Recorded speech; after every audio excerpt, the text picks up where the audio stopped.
Nama Pak Andre dikenal luas di jalur Pantura, khususnya di ruas jalan yang tak pernah benar-benar tidur. Siang dilalui panas dan debu, malam diisi raungan truk dan bus antar kota. Di sanalah ia membangun hidupnya sebuah restoran babi guling yang berdiri tepat di tikungan jalan, seolah sengaja menunggu siapapun yang kelelahan dan lapar.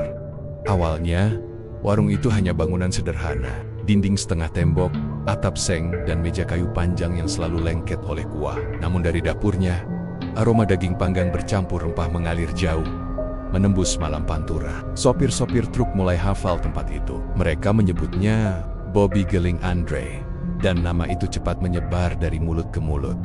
Pak Andre bukan orang bodoh. Ia tahu betul bagaimana membaca perut orang yang lapar dan dompet yang pas-pasan. Porsinya besar, rasanya kuat, harganya sedikit di bawah rata-rata. Dalam hitungan bulan, uang mengalir deras. Ia memperluas bangunan, menambah karyawan, mengganti meja, bahkan mulai berpikir membeli tanah di belakang restoran. Namun Pantura bukan tempat untuk berpuas diri.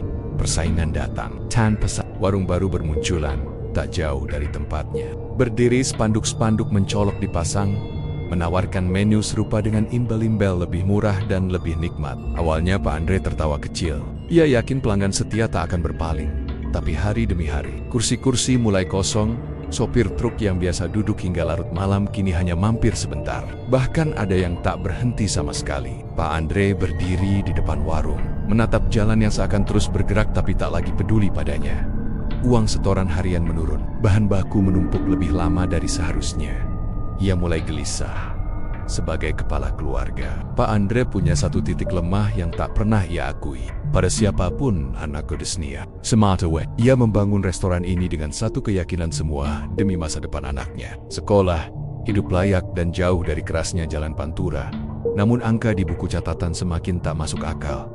Cicilan bank tetap berjalan. Gaji harus dibayar, pemasok babi mulai menagih lebih awal. Malam-malam Pak Andre diisi dengan rokok dan pikiran kusut. Duduk sendirian setelah warung tutup, mendengar sisa suara kendaraan yang lewat.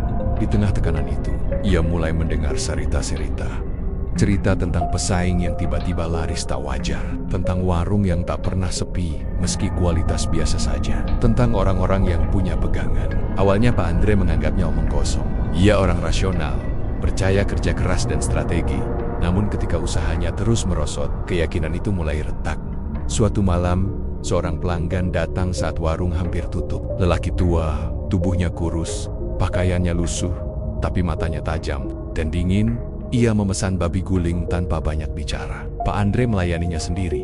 Lelaki itu makan dengan tenang, terlalu tenang, seolah tak peduli dengan dunia sekitar. Sebelum pergi, ia meletakkan uang lebih dari cukup di meja dan berkata pelan, hampir berbisik, di jalan ini, yang kuat bukan yang paling rajin, tapi yang berani. Kalimat itu menempel di kepala Pak Andre.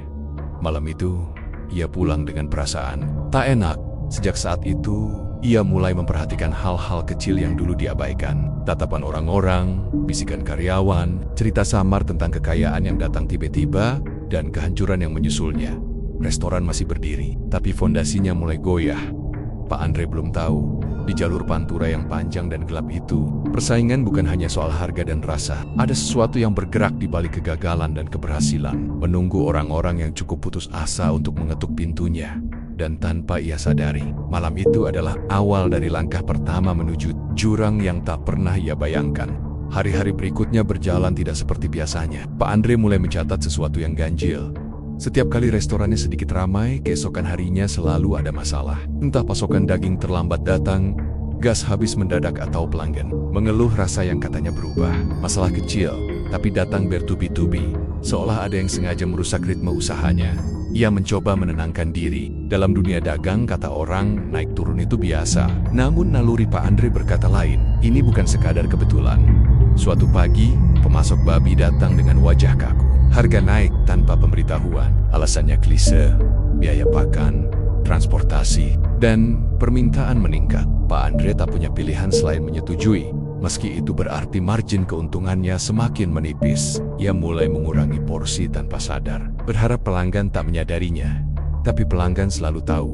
Keluhan mulai terdengar. Ada yang bilang dagingnya terlalu alot, ada yang merasa bumbunya kurang nendang, beberapa bahkan terang-terangan membandingkan dengan restoran baru di seberang jalan. Kata-kata itu menusuk harga diri Pak Andre lebih dari sekadar kerugian uang.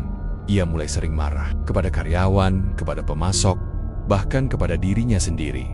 Persaingan di Pantura berubah jadi permainan. Suatu malam, seorang karyawan melapor bahwa spanduk restoran Pak Andre dirusak. Bukan sekadar robek, tapi dicoret dengan kata-kata kasar. Malam lain, ada kabar pelanggan keracunan. Meski tak ada bukti jelas berasal dari dapurnya. Isu itu menyebar cepat, lebih cepat dari klarifikasi apapun dalam waktu singkat. Reputasi yang dibangun bertahan-tahan mulai runtuh. Pak Andre merasakan tekanan yang belum pernah ia alami. Setiap malam, ia membuka buku catatan keuangan dengan tangan gemetar. Angka merah semakin panjang. Cicilan bank menunggak. Telepon dari pihak penagih semakin sering. Ia mulai berbohong pada istrinya, menyembunyikan kenyataan pahit agar anak tak ikut cemas. Namun anak gadisnya bukan anak kecil lagi. Ia melihat perubahan ayahnya, cara bicara yang lebih kasar, tatapan kosong saat makan malam, dan kebiasaan pulang larut malam dengan bau rokok yang lebih menyengat. Beberapa kali ia bertanya, tapi Pak Andre selalu menjawab singkat, "Ayah cuma capek." Padahal yang ia rasakan bukan sekadar lelah. Ada rasa takut yang tumbuh pelan-pelan, merayap di dadanya. Takut gagal, takut dianggap kalah, takut kehilangan segalanya. Di antara kegelisahan itu, cerita-cerita lama kembali muncul. Cerita tentang pedagang yang tiba-tiba bangkit dari kebangkrutan. Tentang warung yang selalu ramai meski logika berkata sebaliknya. Tentang pegangan yang diwariskan diam-diam di sepanjang Pantura. Pak Andre mulai mendengarkan. Suatu malam, saat hujan turun dan restoran hampir kosong, lelaki tua yang pernah datang sebelumnya muncul lagi. Duduk di meja yang sama, memesan menu yang sama. Kali ini, sebelum makan, ia menatap Pak Andre lama sekali. "Kau terlihat lebih kurus," katanya. Pak Andre tersenyum hambar. "Beginilah dagang, Pak. Kadang naik, kadang jatuh." Lelaki itu tertawa. "Pelan, jatuh, bisa dicegah." Kalau tahukah sejak malam kedatangan lelaki tua itu, Pak Andre merasa ada sesuatu yang berubah. Bukan pada restorannya, tapi pada dirinya sendiri. Ia menjadi lebih peka terhadap suara-suara kecil, terhadap tatapan orang-orang, terhadap jeda sunyi di antara kesibukan yang dulu tak pernah ia perhatikan. Ia mulai sering duduk sendirian di dapur. Setelah warung tutup, menatap sisa daging yang belum terjual, mencium bau amis yang entah mengapa terasa lebih tajam dari biasanya. Di sela asap rokoknya, pikirannya melayang pada satu pertanyaan yang terus berulang. Sampai kapan ia bisa bertahan? Seperti tekanan ekonomi semakin menjerat. Bank memberi peringatan terakhir. Pemasok mulai meminta pembayaran di muka. Dua karyawan pamit tanpa banyak bicara. Mereka bilang dapat pekerjaan di tempat lain. Tapi Pak Andre tahu, orang-orang mulai kehilangan kepercayaan padanya. Ia merasa dipermalukan. Di Pantura, kehormatan pedagang bukan hanya soal uang, tapi soal nama. Dan nama Pak Andre sedang jatuh perlahan, ditonton oleh orang-orang yang dulu menyalaminya dengan hormat. Di tengah kondisi itu, bisikan mulai datang dari arah yang tak terduga. Awalnya dari pelanggan, sopir truk yang setengah mabuk kopi, pengamen yang mampir saat malam, hingga pedagang kecil yang duduk lama tanpa memesan apa-apa. Cerita mereka serupa. Ada restoran yang bangkit dari kehancuran, ada pedagang yang tiba-tiba kaya, dan semuanya berawal dari pertemuan. Tak pernah disebutkan secara gamblang, tapi selalu ada satu kata yang diucapkan dengan nada diturunkan, pegangan. Pak Andre menertawakan cerita-cerita itu di depan orang lain, tapi di dalam hatinya, rasa penasaran mulai menggerogoti. Ia teringat lelaki tua itu, cara bicaranya, tatapannya, seolah ia tahu lebih banyak dari yang ia ucapkan. Malam berikutnya, lelaki itu datang lagi. Kali ini lebih larut, jalan Pantura lengang, hanya sesekali dilintasi kendaraan berat. Lelaki tua itu duduk tanpa menunggu dipersilakan. Ia tidak langsung memesan. Matanya menyapu ruangan, lalu berhenti pada Pak Andre.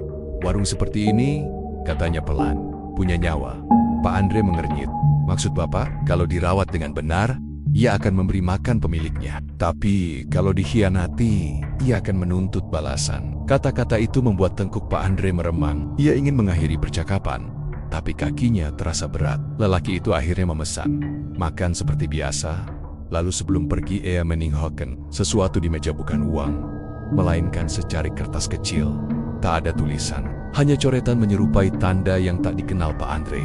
"Kalau kau benar-benar ingin bertahan," kata lelaki itu sebelum pergi, "jangan tutup mata saat malam paling sepi." Sejak malam itu, Pak Andre mulai mengalami hal-hal aneh. Ia sering terbangun menjelang subuh dengan perasaan diawasi. Kadang ia mendengar suara langkah di restoran yang sudah terkunci. Kadang aroma daging panggang tercium padahal dapur kosong. Ia mencoba meyakinkan diri bahwa semua itu hanya akibat kelelahan dan tekanan pikiran. Namun ketakutan perlahan berubah menjadi kebiasaan. Ia mulai menunggu malam paling sepi, duduk sendirian di restoran, mematikan sebagian lampu, membiarkan suara jalanan menjadi satu-satunya teman. Dalam sunyi itu, pikirannya dipenuhi wajah anak gadisnya, masa depan yang ia janjikan. Janji yang kini terasa semakin jauh. Di satu malam yang sangat sepi, saat hujan tipis turun dan tak satu pun kendaraan berhenti, Pak Andre merasakan sesuatu yang sulit dijelaskan. Udara di restoran terasa berat, asap dari dapur seolah bergerak sendiri, dan di antara suara hujan dan jalan, ia mendengar bisikan, bukan suara yang jelas. Lebih seperti dorongan dalam kepala, kata-kata tentang kesempatan, tentang kekayaan, tentang balas dendam pada mereka yang membuatnya jatuh. Bisikan itu tidak memerintah, tapi menawarkan. Pak Andre menutup telinganya mencoba melawan, tapi bisikan itu justru semakin dekat saat ia mencoba mengusirnya. Di titik itu, Pak Andre sadar bahwa ia sudah melangkah terlalu jauh untuk sekadar mundur. Rasa takut kini bercampur dengan harapan gelap. Harapan bahwa ada jalan pintas keluar dari jurang ini, meski harus menembus batas yang selama ini ia jaga. Restoran babi guling itu masih sepi. Uang masih seret. Masalah belum berkurang. Tapi di dalam diri Pak Andre, sesuatu telah terbuka. Pintu kecil yang dulu ia tutup rapat kini mulai terbuka perlahan. Dan apapun yang menunggu di baliknya, Pak Andre tahu ia akan segera mengetuknya. Hanya kalimat itu seperti pancing yang dilempar. Kelo jalan. Pak Andre ingin bertanya lebih jauh, tapi gengsi menahannya. Ia hanya diam, menunggu lelaki itu melanjutkan. Namun setelah selesai makan, lelaki itu berdiri dan pergi tanpa berkata apa-apa lagi. Malam itu, Pak Andre tak bisa tidur. Pikirannya dipenuhi kemungkinan-kemungkinan yang dulu ia anggap mustahil.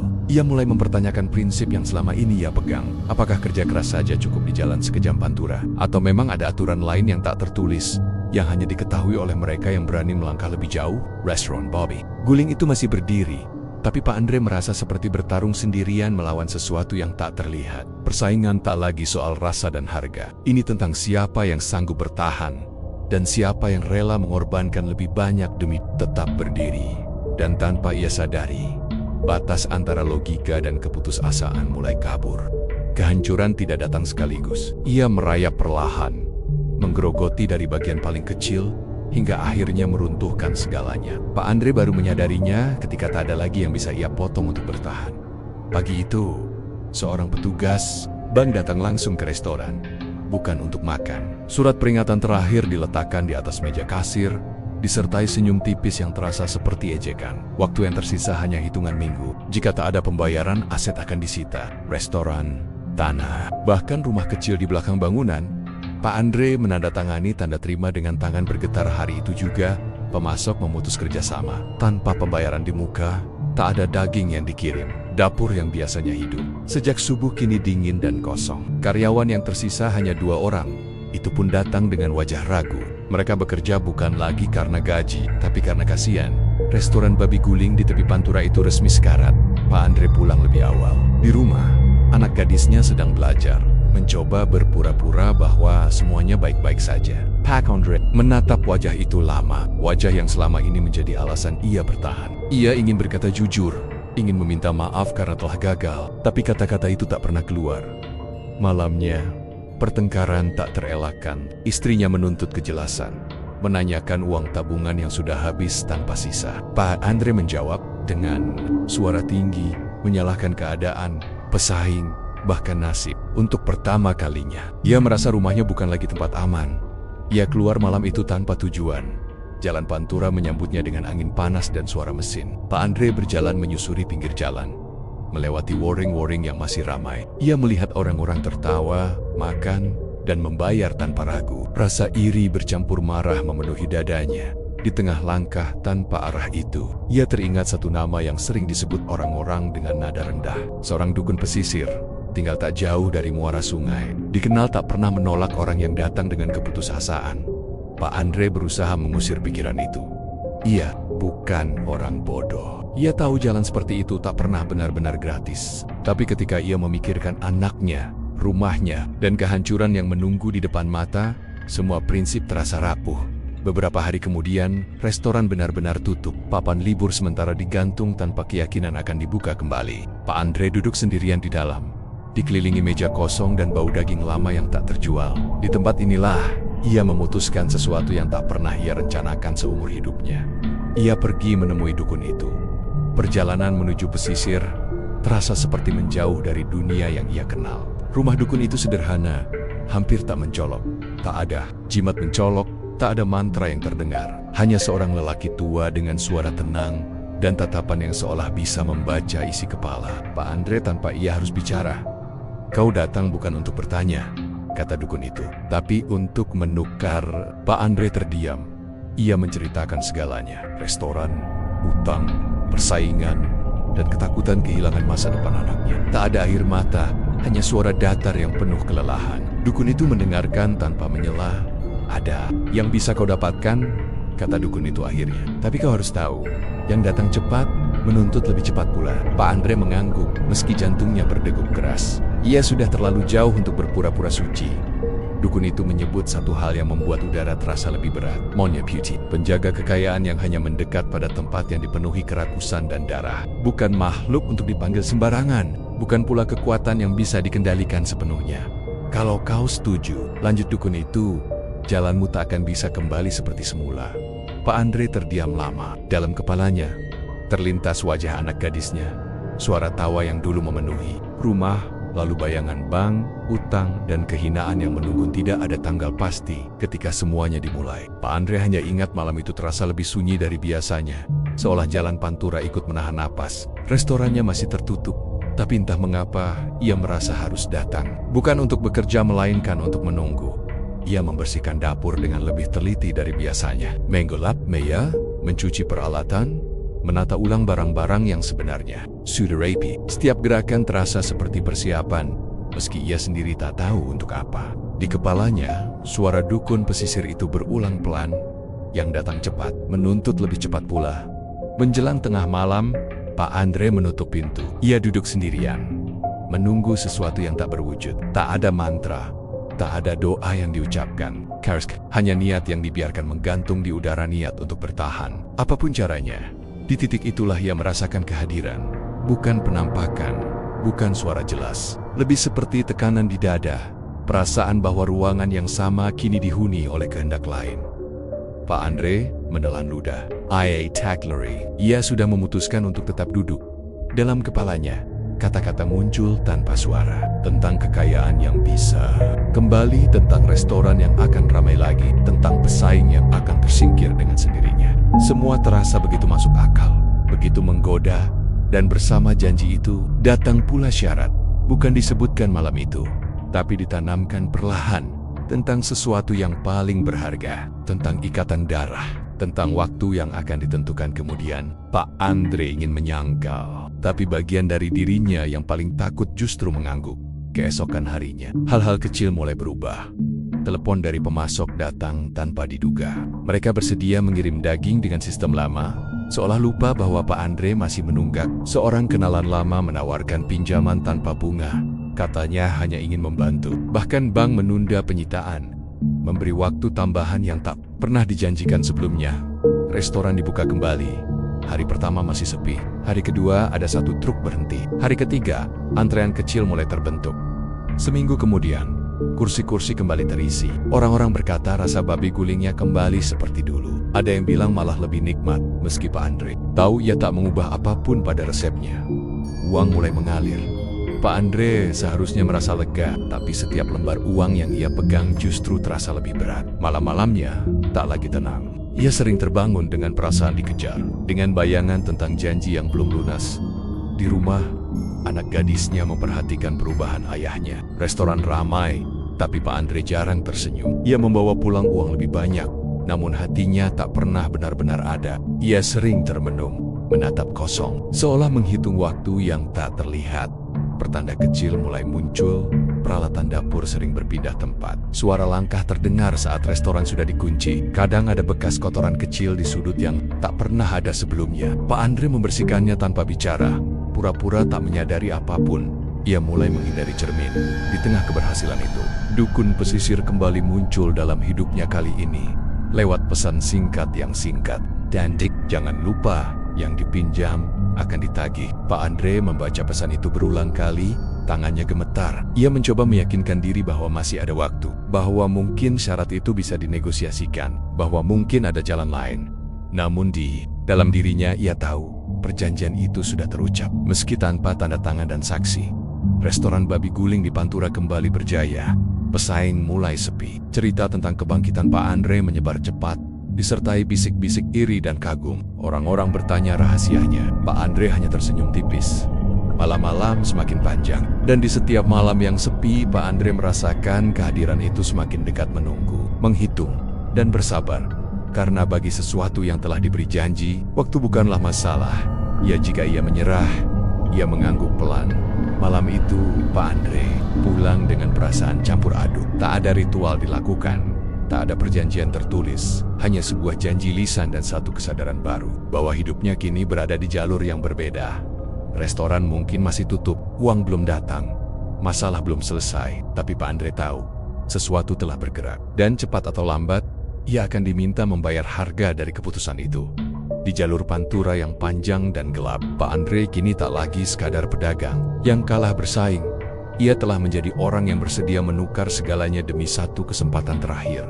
Kekayaan datang seperti banjir yang tak bisa dibendung. Restoran Pak Andre tak pernah benar-benar sepi. Pagi hingga larut malam, kendaraan berhenti silih berganti. Sopir truk yang dulu berpaling kini kembali, membawa cerita bahwa tempat lain entah mengapa tak lagi enak, tak lagi ramai, atau tutup mendadak tanpa alasan jelas.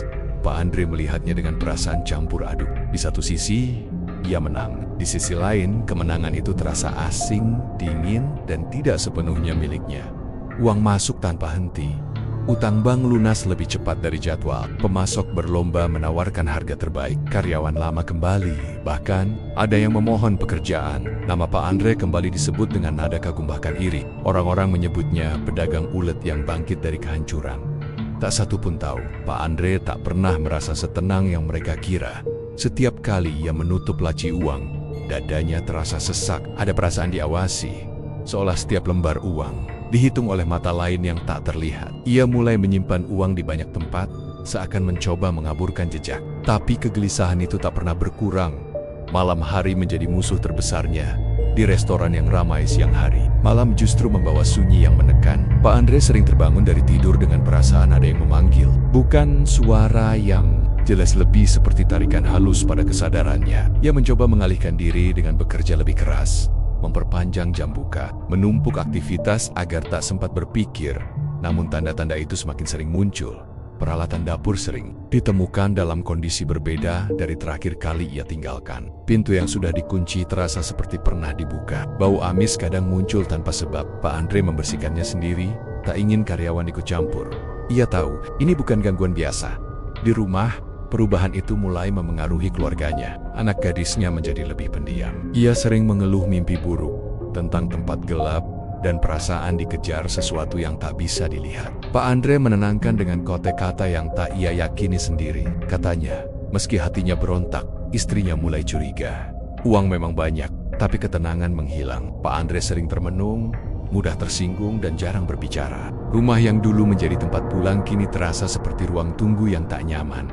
Sementara itu, pesaing satu persatu runtuh. Ada yang tutup karena bangkrut, ada yang terkena masalah hukum, ada pula yang mendadak jatuh sakit dan tak pernah kembali berdagang. Cerita-cerita itu beredar cepat, dibungkus spekulasi dan bisik-bisik. Pak Andre mendengarnya sambil menahan napas. Ia tak bersorak, ia justru semakin takut karena ia tahu keberhasilannya berdiri di atas kehancuran orang lain. Suatu malam, pesan dari dukun pesisir masuk tanpa salam. Singkat, dingin, waktu berjalan.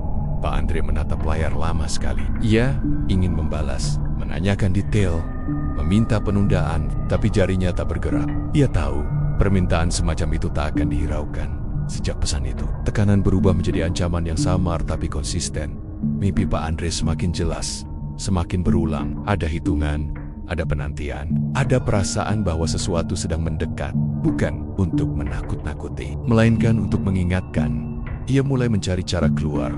Pak Andre mendatangi orang-orang pintar lain, berpura-pura meminta perlindungan usaha. Ia mengikuti nasihat ringan, ritual penenang, doa-doa pengusir rasa cemas. Tak satu pun benar-benar bekerja. Kegelisahan itu bukan sesuatu yang bisa dihapus ya. Adalah bagian Pak Andre mulai menghitung hari. Meski ia tak tahu dari mana hitungan itu berasal. Setiap pagi ia terbangun dengan rasa cemas yang sama. Seperti menunggu panggilan yang tak pernah datang tapi selalu terasa dekat. Keberhasilan yang dulu ia dambakan kini berubah menjadi jam pasir setiap butirnya, mengingatkan bahwa waktu sedang habis. Penagihan tidak datang dalam bentuk ancaman terang-terangan. Ia hadir sebagai rangkaian kebetulan yang terlalu rapi untuk diabaikan. Anak gadisnya jatuh sakit tanpa sebab jelas. Bukan sakit yang mengkhawatirkan secara medis, tapi cukup untuk membuatnya sering absen sekolah dan mengeluh lemas. Dokter tak menemukan apapun yang serius. Mungkin kelelahan, kata mereka. Pak Andre mengangguk, meski hatinya menolak penjelasan itu.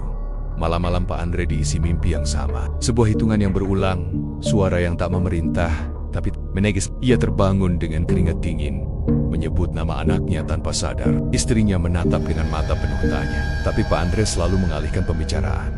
Ia mencoba melawan dengan caranya sendiri. Pak Andre kembali menemui dukun. Pesisir itu kali ini dengan sikap berbeda. Bukan lagi orang yang meminta, melainkan orang yang ingin menawar. Ia berbicara tentang waktu, tentang keluarga, tentang kesalahan yang ingin ditebus. Dukun itu mendengarkan dengan wajah datar. Tak ada yang bisa diubah, katanya singkat. Yang bisa hanya dipenuhi. Kata-kata itu menutup ruang tawar-menawar. Dalam keputusasaan, Pak Andre mencari jalan lain. Ia mendatangi orang-orang pintar yang katanya bisa memutus ikatan, mengunci perjanjian, atau setidaknya menunda penagihan. Ia mengikuti berbagai nasihat doa, pantangan, dan apaiopia yang menguras tenaga. Semua terasa seperti menambal retakan pada bendungan yang sudah rapuh. Sementara itu, tanda-tanda semakin jelas. Restoran mulai mengalami gangguan kecil yang terarah. Bukan untuk menghancurkan usaha, melainkan untuk mengingatkan bahwa keberhasilan itu bukan miliknya sepenuhnya. Mesin rusak tanpa sebab, uang kas sering tak sesuai catatan, dan karyawan mengeluh suasana yang membuat mereka tak betah. Pak Andre menanggung semuanya sendiri, menolak bantuan. Di rumah, jarak dengan anaknya semakin terasa. Ia menjadi protektif berlebihan, melarang ini itu tanpa alasan jelas. Anak gadisnya mulai takut pada perubahan ayahnya bukan karena marah, tapi karena tatapan kosong yang sering muncul saat Pak Andre menatapnya terlalu lama. Suatu malam, pesan datang lagi. Bukan dari dukun, tak ada nama pengirim. Hanya satu kalimat pendek yang membuat tangan Pak Andre gemetar. Yang paling berharga tak bisa disembunyikan. Pak Andre mematikan ponsel. Ia duduk lama di ruang tengah, menatap dinding tanpa benar-benar melihat apapun. Dalam benaknya, dua jalan terbentang, keduanya sama-sama gelap. Menyerah pada penagihan, atau melawan dengan risiko yang tak kalah besar. Ia memilih mencoba melawan. Pak Andre memindahkan anaknya sementara waktu ke rumah kerabat. Dengan alasan sekolah dan kesehatan, ia mengubah rutinitas, memperketat keamanan, dan hampir tak pernah meninggalkan rumah kosong. Ia berharap dengan menjauhkan yang paling berharga, penagihan akan tertunda atau beralih. Harapan itu rapuh. Mimpi semakin intens, hitungan terasa semakin dekat. Dan di restoran, kehadiran yang dulu samar kini terasa tegas, bukan menekan, tapi menunggu dengan sabar. Seolah berkata, upaya menghindar hanya menambah hutang. Pak Andre menyadari satu hal pahit perjanjian itu. Tidak mengejar dengan amarah, melainkan dengan kepastian. Ia tak perlu terburu-buru, karena ia tahu Pak Andre akan sampai pada satu titik-titik di mana pilihan tak lagi banyak. Di tengah semua itu, Pak Andre masih membuka restoran setiap hari. Ia melayani pelanggan dengan senyum yang dipaksakan, menerima pujian yang terasa kosong, dan menghitung uang yang semakin kehilangan makna. Kejayaan masih ada, tapi rasanya seperti berdiri di tepi jurang sambil menunggu dorongan kecil. Malam itu, Pak Andre menulis sesuatu di buku catatannya, bukan angka, bukan rencana. Hanya satu kalimat pendek yang ia tulis berulang kali, seolah mencoba memahaminya. Tak ada jalan pulang dari janji. Dan di saat itulah, ia tahu tahap berikutnya akan menuntut keputusan yang tak bisa lagi ditunda. Dari perjanjian, di puncak kejayaan itu, Pak Andre justru merasa paling sendirian. Restorannya, uangnya berlimpah, namanya kembali disegani. Tapi setiap malam, saat semua pintu terkunci dan suara pantura mereda, ia merasakan kehadiran yang sama, lebih dekat, lebih sabar, dan lebih pasti. Karena bagi sesuatu yang telah diberi janji, keberhasilan hanyalah tahap awal. Dan setelah tahap itu terlewati, yang tersisa hanyalah penagihan. Assalamualaikum warahmatullahi wabarakatuh. Di jalur Pantura, Ada jalan yang tak pernah tidur. Siang dilalui panas dan debu. Malam dipenuhi suara mesin dan rahasia yang tak semua orang berani dengar. Di salah satu tikungannya berdiri Sabua. Restoran babi guling ramai, tak pernah sepi. Dan katanya tidak wajar. Pemiliknya, Pak Andre, dulu hanyalah pedagang biasa. Sampai persaingan menghancurkan usahanya. Utang menumpuk dan masa depan anak semata wayangnya di ujung kehancuran. Di titik paling gelap itulah, ia memilih jalan pintas, pesugihan, janji kekayaan, dengan harga yang tak bisa ditarik kembali restoran. Itu pun bangkit. Namun sejak saat itu, selalu ada yang menunggu untuk menagih. Malam ini, aku akan ceritakan kisah Pak Andre tentang kekayaan, perjanjian, dan satu pilihan yang mengubah segalanya. Selamat mendengarkan.